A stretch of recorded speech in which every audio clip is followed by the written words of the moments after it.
Assalamualaikum warahmatullahi wabarakatuh. Berjumpa kembali di channel YouTube Jai Emprit. Kali ini saya akan membaca buku Suluk Abdul Jalil Perjalanan Ruhani Syekh Siti Jenar.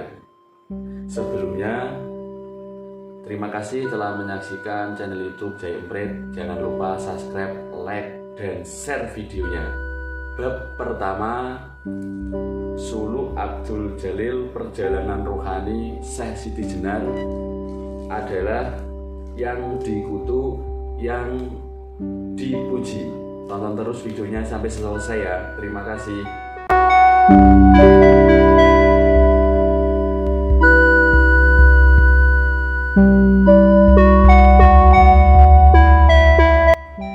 Bab pertama, yang dikutuk, yang dipuji. Langit hitam dipadati gumpalan awan kelabu. Nusa Jawa yang terapung di permukaan laut bergetar dalam selimut kabut ketakutan, kegelisahan, keresahan, dan kecurigaan yang menebar di segenap penjuru hingga ke sudut-sudutnya. Terang matahari dan cahaya rembulan purnama tidak mampu lagi mengusir kabut tebal yang menerkam ujung terdalam jiwa manusia yang hidup di atasnya, bagaikan gembala memelihara ternak di tepi hutan. Yang banyak harimau dan serigala, demikian para penghuni Nusa Jawa saling melirik dan mencuri pandang dengan sorot mata penuh curiga, seolah-olah menghadapi ancaman hewan buas. Seiring melesatnya waktu, langit pun terang tanpa awan biru. Berbeda dengan langit biru terang tanpa awan. Di permukaan Nusa Jawa, kabut masih kuat dan pekat menutupi seluruh penjuru kehidupan para penghuninya. Bayangan-bayangan hewan buas dan hantu-hantu yang mengerikan berkeliaran di tengah gumpalan kabut. Menyeringai, meraung, melolong, melenguh, dan menggeram bagai makhluk haus darah, mengintai mangsa. Gerangan apakah yang terjadi di negeri subur dan makmur, berkelimpah padi, buah-buahan, susu, dan madu itu? Lebih seminggu lalu, menurut cerita burung yang menyebar dari mulut ke mulut, terjadi prahara yang mengerikan dan menabur kebinasaan di Nusa Jawa. Prahara itu akibat bantuan dahsyat dua angin berkekuatan besar yang membadai. Yang satu adalah badai merah yang datang dari arah barat, sedang yang lain adalah badai putih yang datang dari timur.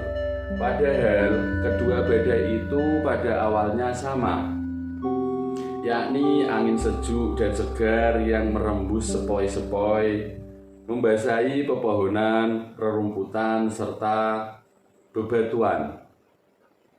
Penyebutan nama badai merah yang berembus dari barat dinisbatkan kepada sang penebar badai, Syekh Lemah Abang atau Syekh Siti Jenar, yang digolongkan sebagai pembangkang. Lantaran itu para pengikutnya disebut golongan abangan, yang memiliki makna pengikut Syekh Siti Jenar. Dengan adanya sebutan abangan, maka kesukaan orang Jawa untuk menyamakan dan mengaitkan satu hal dengan hal lain pada gilirannya memunculkan sebutan golongan putian, yang selain dihubungkan dengan pakaian, mereka yang serba putih juga dikaitkan dengan kata patuh. Muncullah sebutan golongan putian membawa perkembangan yang lain lagi. Jika sebelumnya golongan abangan dinisbatkan sebagai pengikut Syekh Siti Jenar, maka dengan pemaknaan patuh bagi golongan putihan menimbulkan asumsi tidak patuh alias membangkang pada golongan abangan. Demikianlah para pengikut Syekh Siti Jenar dicap sebagai golongan pembangkang, bahkan murtad. Menurut cerita, benturan dua badai berlawanan arah itu puncaknya terjadi di Kesultanan Demak, pusat kekuasaan Islam yang paling awal di Nusa Jawa. Tragisnya, prahara yang merupakan bagian dari drama di atas panggung kehidupan itu adalah benturan antara angin Islam dan angin Islam sendiri. Tragedi anak manusia, apakah yang sedang berlangsung di zaman itu? Pada perempat awal abad ke-16 Masehi, angin sejuk Islam yang dibawa oleh para penyebarnya sedang berembus kencang dan membadai di pantai utara Nusa Jawa. Bagaikan tiupan dari tengah samudra melanda gugusan pantai. Demikianlah angin hijau yang semula sepoi-sepoi membasahi kegersangan jiwa para penghuni negeri yang telah letih dipanggang hingar-bingar tungku peperangan itu. Berangsur-angsur menjadi badai yang menggetarkan. Hal itu berlangsung ketika Menara Gading Majapahit yang pernah menebarkan zaman keemasan di segenap penjuru negeri telah tak berdaya lagi. Padam, terpuruk menjadi reruntuhan puing yang dihuni tikus. Anjing geladak, burung gagak, rayap, dan kuman penyakit. Di tengah meredupnya cahaya kekuatan Majapahit, itulah angin sejuk Islam secara menggelombang mulai bertiup di pesisir utara Nusa Jawa. Bermula dari Gresik, Tuban, Ampel Denta, dan Bintara, angin sejuk itu menumbuhkan benih-benih kehidupan di reruntuhan negeri yang gersang. Bagaikan angin penggiring awan yang menurunkan rinai hujan, begitulah ia membasahi kegersangan jiwa penghuni negeri dengan siraman air rohaniah. Setapak demi setapak, tunas-tunas kehidupan rohani mulai tumbuh menghijau di tanah kerontang. Dan gumpalan awan pembawa hujan semakin beranak ke segenap penjuru negeri. Pada saat yang hampir bersamaan, di bagian barat Nusa Jawa, tepatnya di Lemah Abang, di telatah negeri Caruban, bertiuplah angin sejuk Islam yang membawa gumpalan kabut, menerobos dan menembus hutan, Lemah Abang, lembah, gunung, bukit, jurang, dan persawahan yang kering dicekik kemarau panjang. Gumpalan kabut yang memuat butir-butir air itu membasahi setapak demi setapak hamparan lembah, bukit, gunung, ngarai, dan jurang kemanusiaan yang sudah gersang tanpa makna. Menara Gading, Galuh, dan Pajajaran yang pernah memancarkan warna keemasan telah tidak berdaya kini, terpuruk menjadi reruntuhan puing kemanusiaan yang menyedihkan. Embusan angin sejuk Islam yang bertiup makin kencang dari dua arah yang berlawanan itu ternyata tunduk pada hukum alam. Saat mereka bertemu pada satu pusaran, tiba-tiba berubah menjadi puting beliung berkekuatan raksasa yang berpusar dahsyat melanda dan membinasakan segala yang diterjangnya. Keduanya bertumbuk, dorong-mendorong pun berlangsung seru. Namun kekuatan dahsyat angin dari timur berbukit memenangkan pergulatan sehingga angin prahara Islam yang membawa gumpalan kabut itu terdorong ke arah barat. Bagaikan al-maut menggiring watyabala, begitulah prahara kemanusiaan itu tanpa kenal ampun melanda pedesaan, melululantakan rumah, sawah, pasar, kebun, kandang hewan, hutan, lembah, bukit, dan gunung. Dan di tempat-tempat di mana angin itu menderu, terdapatlah citra kebinasaan al-maut. Kepala terpisah dari tubuh, luka menganga, darah mengalir, air mata membanjir, derita menggenang, kegelisahan mencekar, keresahan menerkam, ketakutan mencekik, kepanikan merajalela, dan kematian mengintai di setiap sudut kehidupan. Kebinasaan tampaknya belum cukup mengukir tragedi kehidupan anak manusia. Iblis, anasir kegelapan yang terlaknat dan terusir, beserta watyabala bagaikan kawanan gagak pemakan bangkai yang memancar ke segala penjuru negeri sesuai badai berlalu. Demikianlah kawanan gagak hitam berwujud iblis, berterbangan sambil berkoak-koak mengerikan, menebar fitnah, memangsa siapa saja yang ditemuinya, memunguti serpian daging dari mayat-mayat yang bergelimpangan. Langit biru terang tanpa awan, badai telah berlalu. Terangnya langit biru dan berlalunya angin prahara yang menebar kebinasaan ternyata tidak serta-merta mengusir gumpalan kabut dari Nusa Jawa. Sejauh mata memandang dari ufuk timur ke barat, hanya ada puing-puing reruntuhan jiwa manusia yang berserakan tanpa daya. Kesunyian menghampar, kesenyapan tergelar, hanya tangisan bocah-bocah yang menjadi yatim yang sayup-sayup terdengar memecah hening. Syekh Siti Jenar, sang penebar badai, konon mati di tengah amukan prahara itu. Tak seorang pun tahu di mana kuburnya. Menurut cerita, tak ada orang yang menyaksikan mayat Syekh Siti Jenar berubah menjadi bangkai anjing. Sebagian menyatakan bangkai itu dihanyutkan ke sungai. Sebagian lagi menyatakan bangkai itu dikubur di Mantingan. Sedang menurut kesaksian yang lain, bangkai anjing jelmaan Syekh Siti Jenar dimakamkan di belakang mihrab Masjid Agung Demak.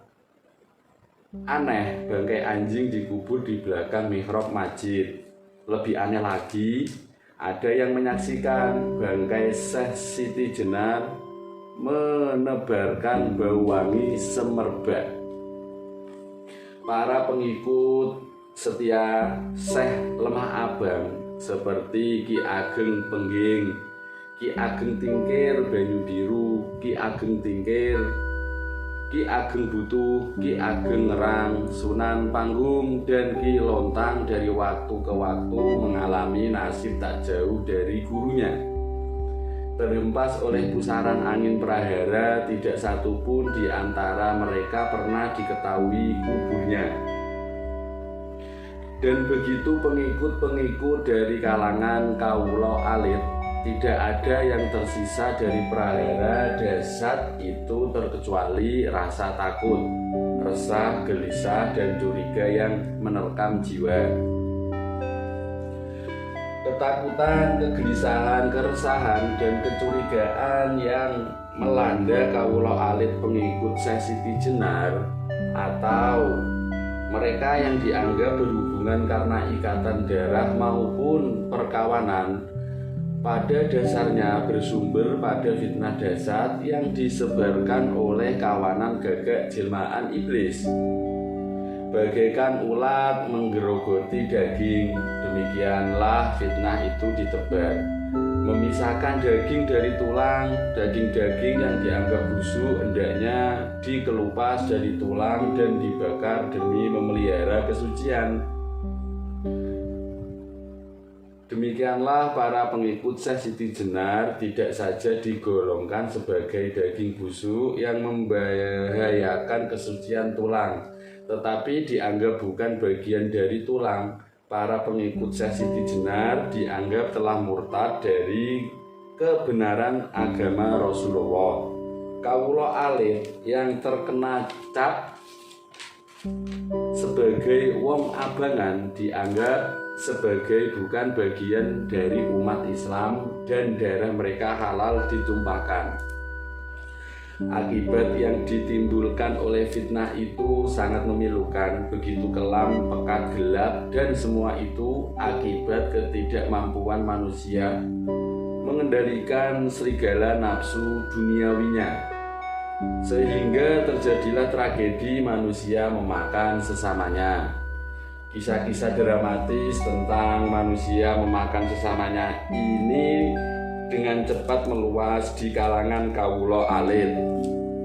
Bagaikan cerita menakutkan tentang hantu-hantu yang bergentayangan, hati mereka diliputi rasa takut, gelisah, resah, dan curiga mendengarkan betapa mengerikan kisah orang-orang tak bersalah yang binasa akibat dituduh menjadi pengikut Syekh Siti Jenar.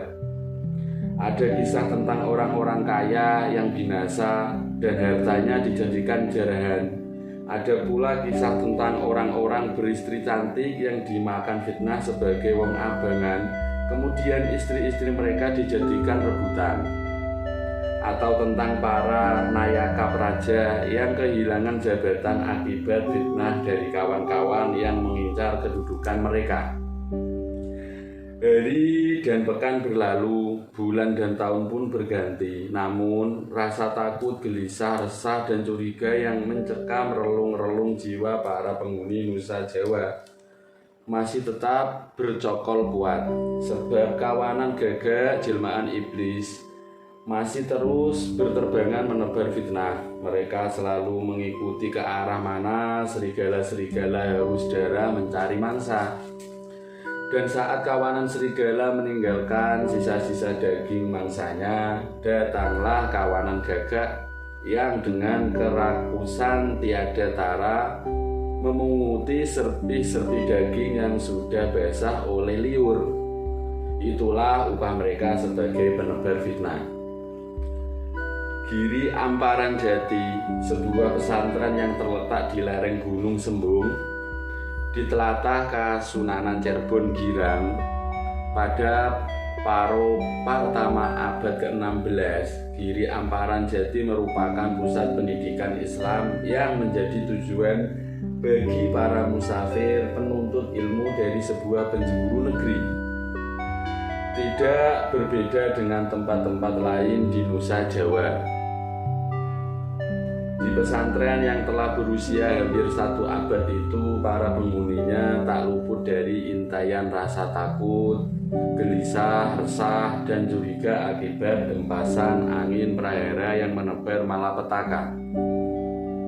Bahkan di sana berlalu peraturan aneh yang dikenakan kepada para santri dan seluruh warga pesantren, yakni larangan untuk menanyakan gejala sesuatu yang berkaitan dengan santri-santri generasi pertama yang diasuh oleh almarhum Syekh Datuk Kahfi, pendiri pesantren.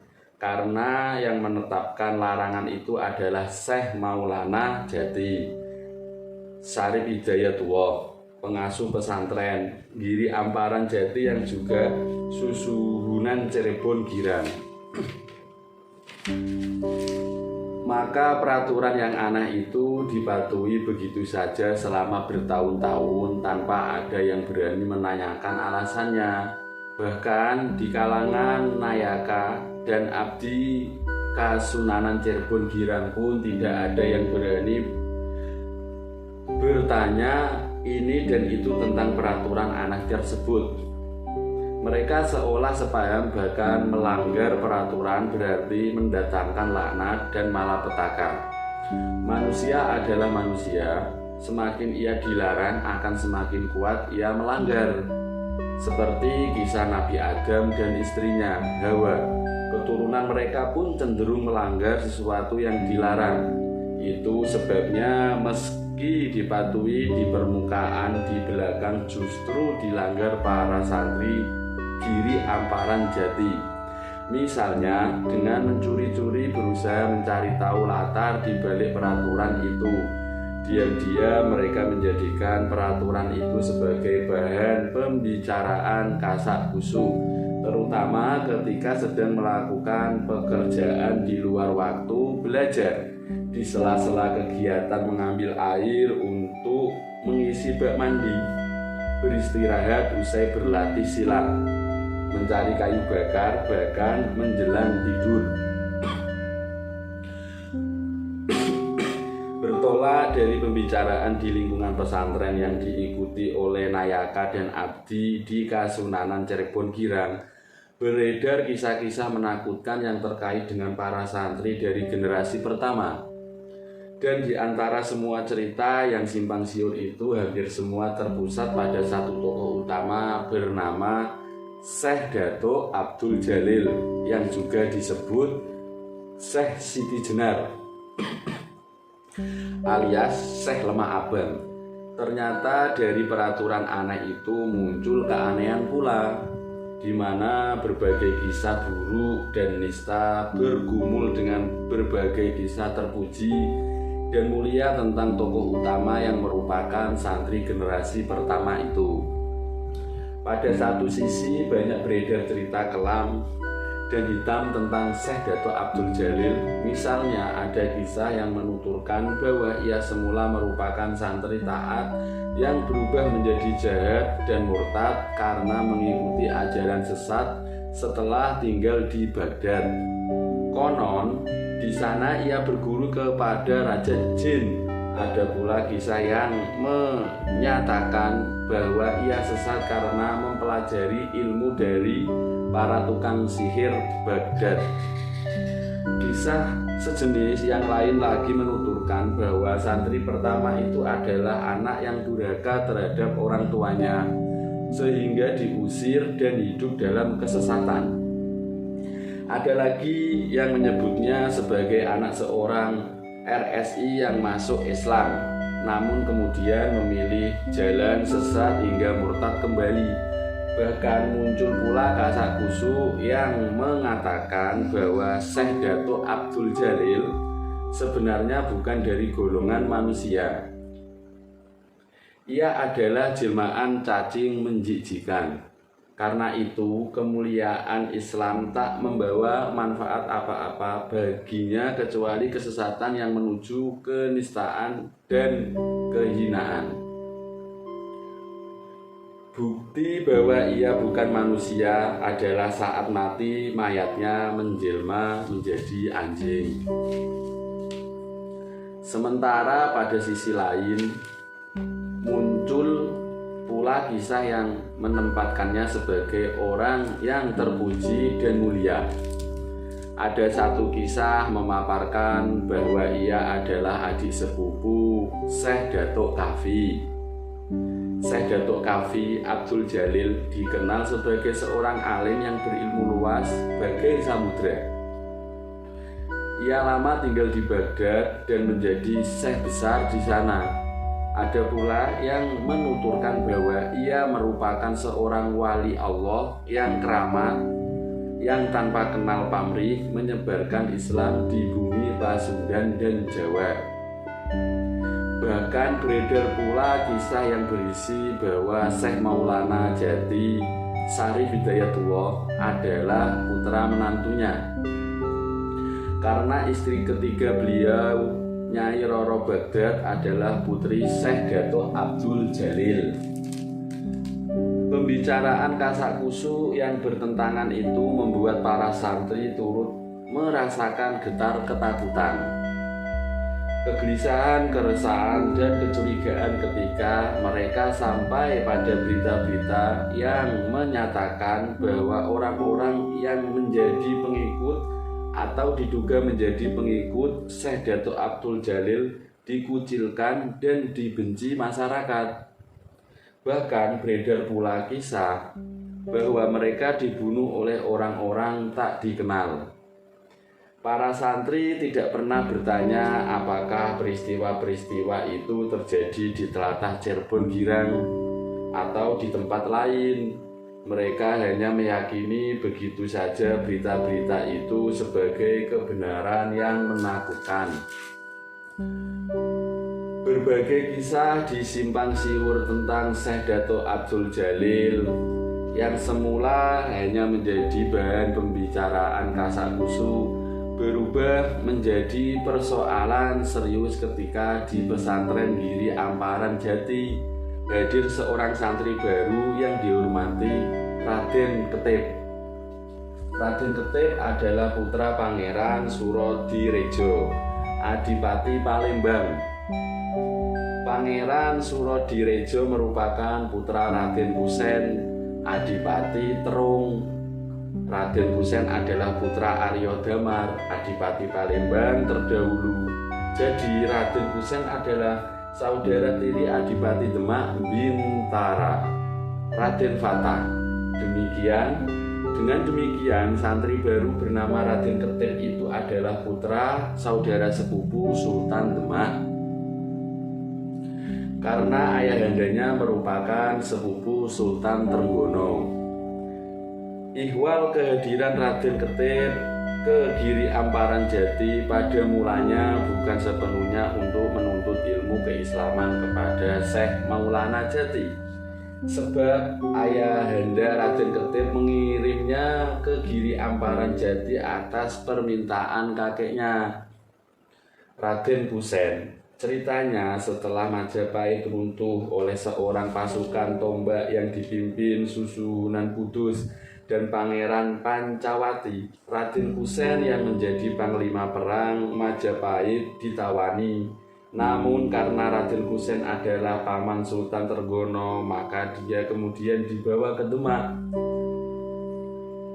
Setelah beberapa waktu tinggal di sana, Raden Kusen dipindahkan ke Kudus. Kepindahan ini ada kaitannya dengan hubungan keluarga antara Raden Kusen dan Susuhunan Kudus, sebab putri Raden Kusen adalah istri Susuhunan Kudus. Selanjutnya panglima tua itu dibawa ke Cirebon Girang dan tinggal di sana dengan menggunakan nama Pangeran Pamelekaran. Dia diambil menantu oleh Susuhunan Cirebon Girang, Syekh Maulana Jati, dengan menikahi putrinya yang bernama Nyai Mertasari. Meski didampingi istri yang cantik dan muda, jiwa Pangeran Pamelekaran tetap hampa, sebab bagi orang setua dia kehadiran cucu yang bisa mendengarkan dengan bangga kisah-kisah kepirwiraraan dan kebesarannya di masa lampau adalah daya hidup yang dasar baginya. Itu sebabnya dia meminta Pangeran Surodirejo agar mengirimkan salah satu putranya untuk menuntut ilmu di Giri Amparan Jati, sekaligus akan diasuh dan dididik sendiri di dalam Pamelekaran. Menyadari bahwa ayahandanya adalah perwira unggul yang selalu jaya di medan tempur dan dikenali sebagai ahli tata praja sehingga menduduki jabatan pecat tada adalah pejabat yang mengurus pajak dan bea cukai di Terung. Maka Pangeran Surodirejo pun mengirimkan putra sulungnya, Raden Ketip. Ia mengharapkan Raden Ketip kelak menjadi penggantinya sebagai Adipati Palembang. Pangeran Surodirejo yakin di bawah asuhan dan dididik kakeknya, Raden Ketip akan menjadi pemimpin yang ulet, tegas, teguh, pendirian, dermawan, adil, dan dicintai rakyat. Saat dikirim ke Giri Amparan Jati, Raden Ketip adalah pemuda berusia 16 tahun. Sedikitpun ia tidak pernah mengetahui maksud lain ayahandanya mengirim dirinya ke pesantren Giri Amparan Jati. Ia mengira kehadirannya di pesantren itu semata-mata untuk menuntut ilmu atas petunjuk kakeknya. Itu sebabnya meski keluarga pesantren sangat menghormatinya sebagai cucu Pangeran Pamekaran, ia berusaha menjadi santri yang tidak menginginkan keistimewaan apapun. Bersama-sama dengan santri yang lain, ia mencari kayu bakar, mengisi bak mandi, berlatih silat dan tidur beramai-ramai di gubuk bambu beratap daun tal. Usai mengerjakan tugas-tugasnya sebagai santri, biasanya di malam hari Raden Ketip sesuai pesan ayahandanya datang ke dalam Pamekaran untuk menimba berbagai ilmu pengetahuan dari kakeknya, terutama ilmu keprajuritan dan tata praja. Namun berbeda dengan harapan ayahandanya, Raden Ketip ternyata tidak tertarik dengan ilmu keprajuritan dan tata praja. Ia lebih suka mendengarkan cerita tentang kenakalan-kenakalan kakeknya semasa remaja atau tentang pengalaman kakeknya mengarungi samudera kehidupan. Dan Pangeran Pamekaran yang sudah tua itu tampaknya lebih suka bercerita tentang berbagai pengalamannya daripada mengajari cucunya dengan ilmu keprajuritan dan tata praja. Raden Ketip merupakan pemuda yang rendah hati. Itu tampak dari kegemarannya mengajak kawan-kawannya semasa santri untuk berkunjung ke dalam Pamekaran mendengarkan cerita-cerita menakjubkan yang pernah dialami kakeknya. Ia juga dikenal dermawan sehingga tak jarang uang saku yang diperoleh dari kakeknya habis dibagi-bagikan untuk kawan-kawannya. Sering juga ia ikut berkunjung ke rumah salah seorang kawannya yang ayahnya hanya seorang gedeng atau malah guru. Bermula dari keakraban dengan kawan-kawan sesama santri, ia mengetahui tentang peraturan aneh serta kasak kusuk itu. Raden Ketip tidak pernah menduga bahwa cerita yang pernah ia dengar tentang Syekh Siti Jenar yang sesat dan murtad dari guru mengajinya itu ternyata berasal dari pesantren di mana ia menimba ilmu sekarang ini. Namun berbeda dengan kisah-kisah yang pernah ia dengar selama di Palembang, ternyata di Giri Amparan Jati ada beberapa kisah yang menggambarkan Syekh Murtad itu sebagai orang yang terpuji dan mulia. Bahkan yang membuat keningnya berkerut adalah bisik-bisik yang menyatakan bahwa istri Syekh Maulana Jati adalah putri Syekh Siti Jenar. Kesimpang siuran itu menumbuhkan rasa ingin tahu Raden Ketip. Cerita-cerita itu begitu menakjubkan, ia sangat ingin menyingkap kabut yang menyelimuti kehidupan santri Giri Amparan Jati generasi pertama itu. Benarkah Syekh Datuk Abdul Jalil sesat dan murtad? Benarkah dia berguru kepada tukang sihir Baghdad? Benarkah dia anak durhaka?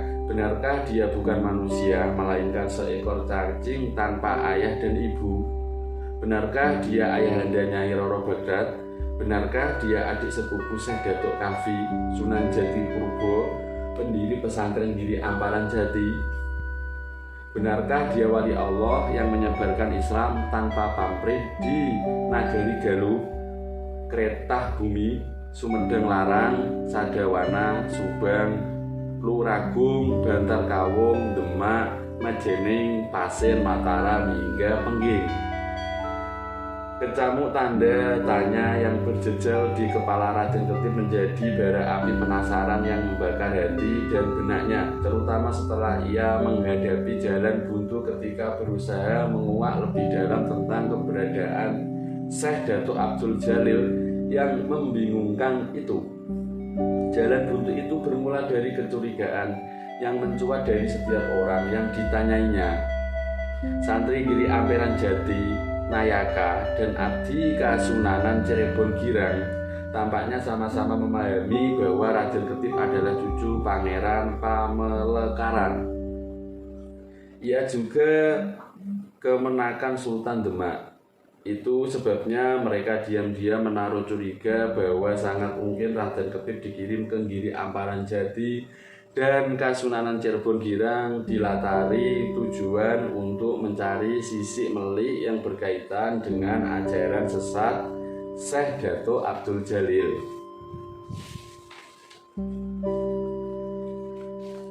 Menghadapi jalan buntu itu sempat terbersit di benak Raden Ketip niat untuk menanyakan langsung hal tersebut kepada Ramanda gurunya, Syekh Maulana Jati. Namun sebagai seorang yang sejak kecil dididik di lingkungan Kadipaten Palembang yang menanamkan nilai-nilai penghormatan dan pemulihan terhadap guru, maka niat itu dibatalkannya.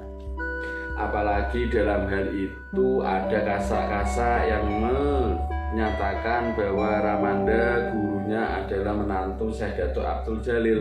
Tentunya hal itu sangat kurang ajar dan tidak mengenal tata krama bagi seorang santri yang wajib memuliakan gurunya.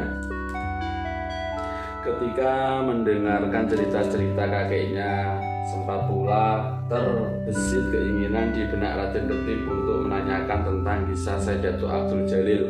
Namun keinginan itu lagi-lagi terpaksa ditahan. Raden Ketip sadar bahwa kakeknya menetap di Cirebon Girang baru beberapa tahun saja, sementara Syekh Dato Abdul Jalil saat ditinggal di Cirebon Girang sudah puluhan tahun silam. Di samping itu, ia tidak ingin menyinggung perasaan kakeknya karena bagaimanapun Sultan Demak yang mendiamkan saja pembunuhan Syekh Abdul Jalil oleh Sunan Kudus itu adalah kemenakannya. Terlebih lagi Sunan Kudus sendiri adalah menantunya. Keinginan kuat Raden Ketip untuk menguak rahasia Syekh Dato Abdul Jalil ternyata makin meningkatkan kecurigaan para santri.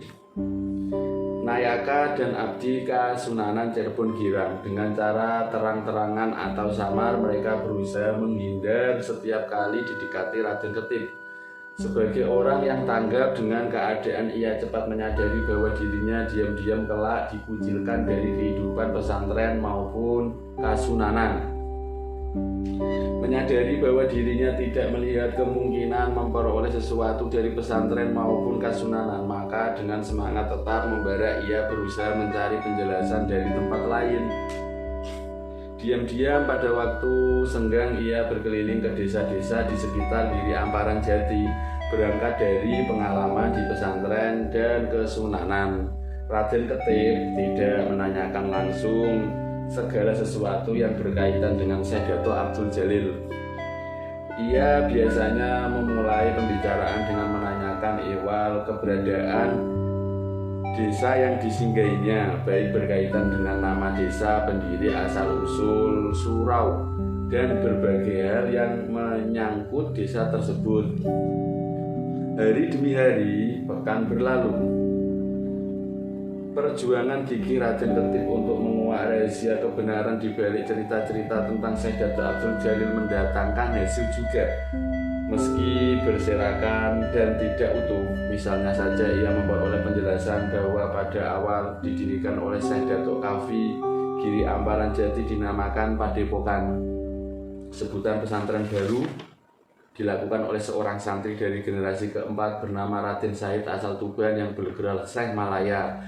Setelah Syekh Dato Kafi wafat, dia menyarankan kepada Syekh Maulana Jati agar nama Padepokan diganti menjadi pesantren. Lain dari itu, Raden Ketip beroleh pula penjelasan tentang siapa saja di antara santri-santri Giri Amparan Jati generasi pertama yang kemudian menjadi pengikut Syekh Dato Abdul Jalil.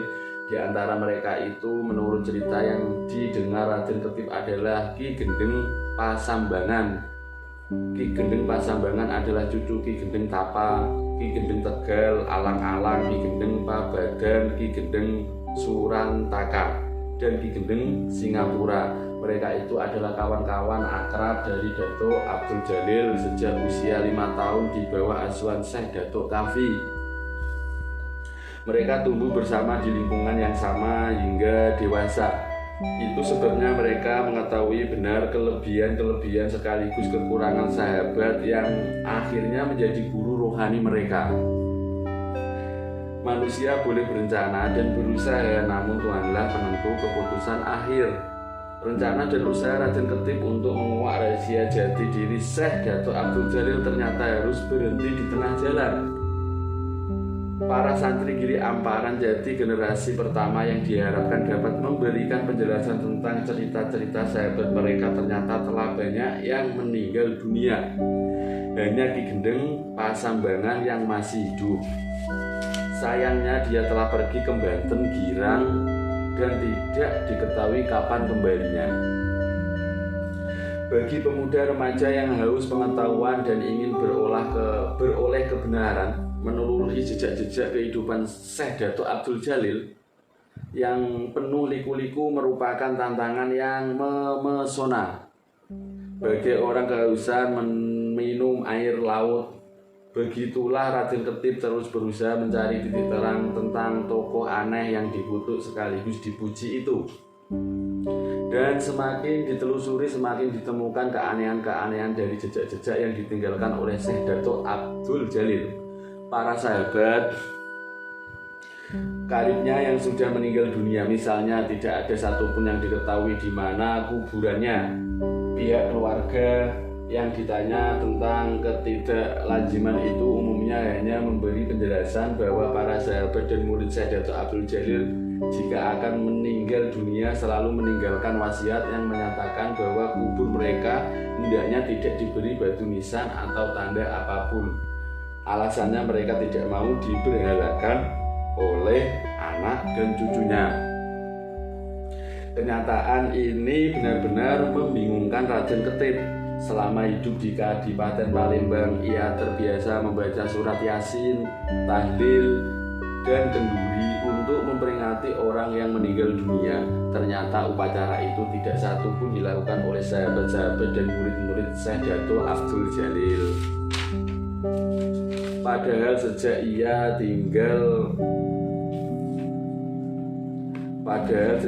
tinggal di Giri Amparan Jati, kebiasaan semacam itu juga dilakukan orang. Kenyataan ini pikir Raden Ketip sungguh teramat aneh.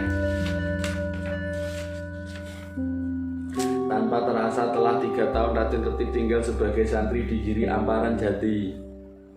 Tanpa terasa pula usia bertambah. Keakraban antara Raden Ketip dan kakeknya makin erat manakala Nyai Mertasari, istri kakeknya, melahirkan putra yang diberi nama Raden Santri.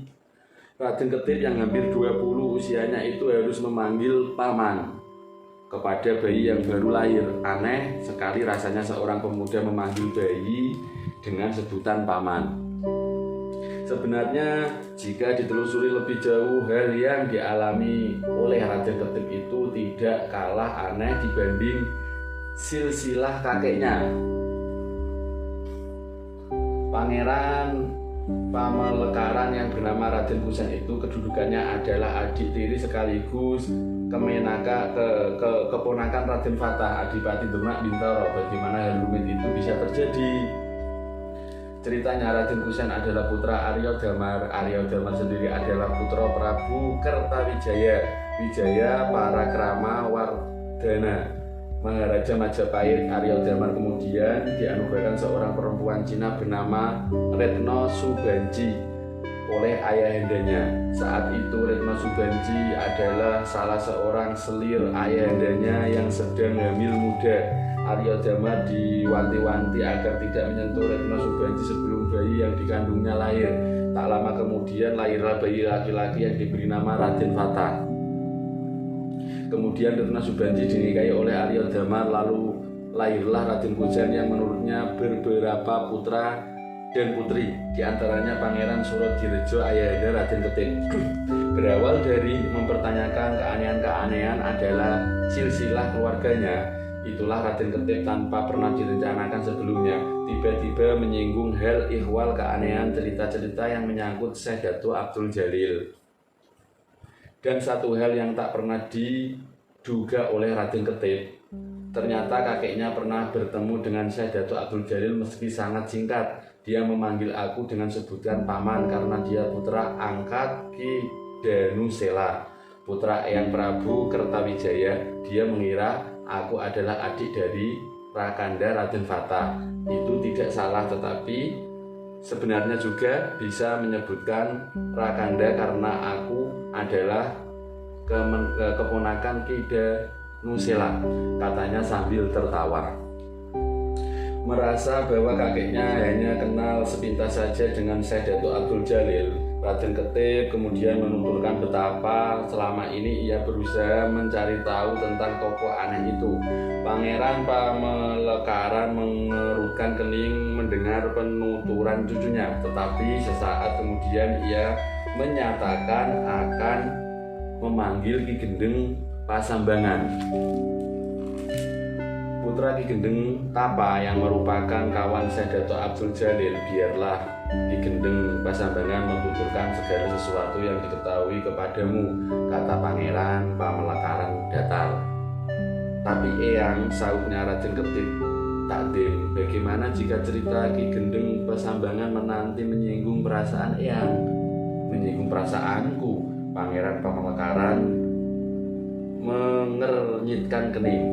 Ya Eyang, sahut Raden Ketip, sebab menurut cerita-cerita yang saya dengar, yang berperan penting dalam kematian Syekh Datuk Abdul Jalil adalah Susuhunan Kudus, yaitu menantu Eyang. Kemudian Sultan yang mendiamkan saja pembunuhan itu adalah keponakan Eyang. Hahaha. Pangeran Pamekaran terbahak setelah ia dengar suara serius. Dia berkata, kebenaran harus diungkap apa adanya. Itu prinsipku. Aku tak pernah tersinggung. Bahkan engkau harus tahu bagaimana sikapku terhadap Susuhunan Kudus. Menantuku itu, ketahuilah, saat penyerbuan awal pasukan Demak ke Majapahit yang dipimpin oleh Susuhunan Ngundung, ayahanda Susuhunan Kudus, yang tak lain adalah besanku. Akulah yang menjadi Manggalayuda Majapahit dalam pertempuran itu. Aku harus berhadapan dengan dia selaku Panglima Demak. Aku tikam lehernya dengan keris meski dia sudah mengenakan pusaka Kutang Antakusuma. Toh mati juga ia di tanganku. Itulah kenyataannya, Nger. Aku tidak akan tersinggung jika diungkap bahwa aku telah tega membunuh besanku demi mempertahankan kerajaan kafir Majapahit.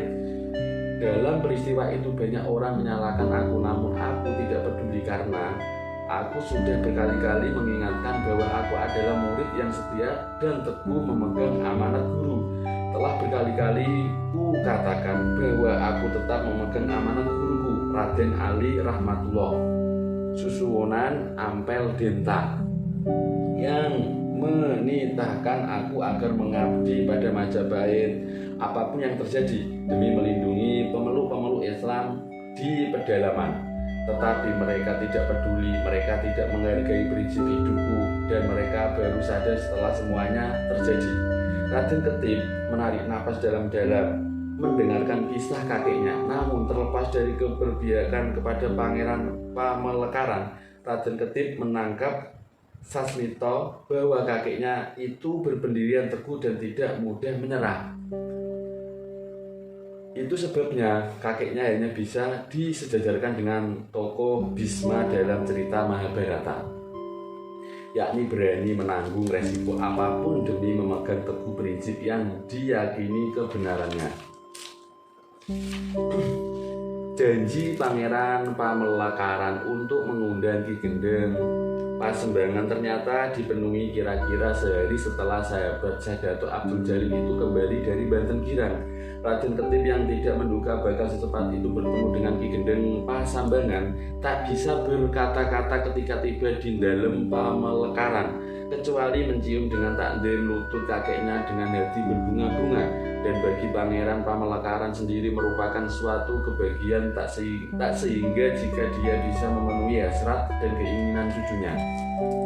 Malam itu setelah memperkenalkan Raden Ketip sebagai cucu tercintanya, Pangeran Pamekaran mengajak Ki Gendeng Pasembangan untuk mengikat saat-saat menegangkan ketika mereka menyerbu Pakuwunan Caruban dan kemudian menghadang pasukan Pajajaran yang dipimpin Terong Peot di pantai Muara Jati. Ki Gendeng Pasembangan yang saat itu merupakan santri Giri Amparan Jati tentu masih mengingat peristiwa itu dengan jelas. Dia kemudian menuturkan kepada Raden Ketip betapa gagah dan beraninya Pangeran Pamekaran ketika itu. Namun saat menyinggung nama San Ali, yakni nama kecil Syekh Datuk Abdul Jalil, Ki Gendeng Pasembangan tampak sekali berusaha menghindar. Sebagai orang yang sudah kenyang menelan pahit dan getir kehidupan, Pangeran Pamekaran memahami kecanggungan Ki Gendeng Pasembangan ketika menyinggung hal sahabat dan guru tercintanya. Itu sebabnya dia langsung meminta Ki Gendeng Pasembangan untuk menuturkan apa adanya segala sesuatu diketahuinya tentang Syekh Datuk Abdul Jalil. Engkau tak perlu ragu dan curiga, Ki. Engkau mestinya telah tahu betapa aku memiliki prinsip yang sama dengan Abdul Jalil tentang penyerangan ke Majapahit. Engkau juga tentu tahu bahwa di tanganku ini pula besanku sesuhunan ngundung melayang jiwanya. Karena itu, Ki, ceritakan apa adanya tentang Sang Ali. Kemenakanku itu, cucuku sangat besar dasarnya untuk mengetahui kisah Sang Ali yang sampai kini simpang siur, kata Pangeran Pamekaran dengan suara berat. Abdi akan melaksanakan titih yang mulia, kata Ki Gendeng Pasembangan takdim. Beberapa jenak setelah Pangeran Pamekaran berpamitan hendak beristirahat, Ki Gendeng Pasembangan yang duduk berdua berhadapan dengan Raden Ketip memulai ceritanya. Dia bercerita berdasarkan kesaksian pribadi, penuturan Syekh Datuk Abdul Jalil, fatwa dan kisah dari Syekh Datuk Kafi, cerita dari kawan-kawan sesama santri, penuturan kakeknya yaitu Ki Gendeng Tapa, dan cerita dari Haji Abdullah Iman, yakni Pangeran Walang Sungsang Cakrabuana, kepala negeri Cirebon yang tak lain adalah saudara sepupunya. Berdasarkan cerita-cerita itu, Ki Gendeng Pasembangan menuturkan kisah kehidupan Syekh Datuk Abdul Jalil secara luas dan mendalam sejak awal kelahiran, pengembaraan, silsilah keluarga, pandangan-pandangan, ajaran-ajaran hingga ke masa memilukan saat ia terhempas angin prahara fitnah yang mengerikan. Demikianlah pembacaan buku Suluk Abdul Jalil, Perjalanan Rohani Syekh Siti Jenar.